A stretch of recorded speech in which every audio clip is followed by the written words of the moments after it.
আমাদের অন্ত্রে প্রায় ট্রিলিয়ন সংখ্যক বা 1,00,000 কোটি জীবাণু থাকে। এইগুলি আমাদের বৃহদন্ত্র বা কোলনে বসবাস করে। এই থেকে এই পর্যন্ত এটিকে কোলন বলে। সম্মিলিতভাবে এদেরকে গাট মাইক্রোবিয়ন বা প্রোবায়োটিক্স বলা হয়। এদের কাজ এই অন্ত্রের ভারসাম্য বজায় রাখা, হজমে সাহায্য করা এবং অন্ত্রের পাচিরকে ক্ষতিকর বিষাক্ত পদার্থ থেকে রক্ষা করা।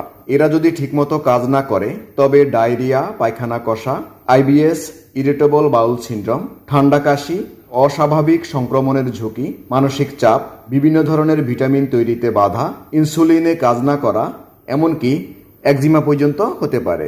এদেরকে বাঁচিয়ে রাখতে হবে কারণ এরা আমাদের বন্ধু। নিয়মিত কাঁচা কলা, পেঁপে, রসুন, শাকসবজি, ডাল, দই, লাচ্ছি, আচার, ফলমূল খেতে হবে। কোনোভাবেই অপ্রয়োজনে অ্যান্টিবায়োটিক ওষুধ সেবন করা যাবে না।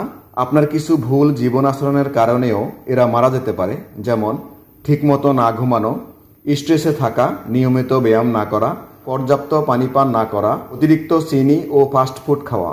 আমাদের অন্ত্রে প্রায় ট্রিলিয়ন সংখ্যক বা 1,00,000 কোটি জীবাণু থাকে। এইগুলি আমাদের বৃহদন্ত্র বা কোলনে বসবাস করে। এই থেকে এই পর্যন্ত এটিকে কোলন বলে। সম্মিলিতভাবে এদেরকে গাট মাইক্রোবিয়ন বা প্রোবায়োটিক্স বলা হয়। এদের কাজ এই অন্ত্রের ভারসাম্য বজায় রাখা, হজমে সাহায্য করা এবং অন্ত্রের পাচিরকে ক্ষতিকর বিষাক্ত পদার্থ থেকে রক্ষা করা।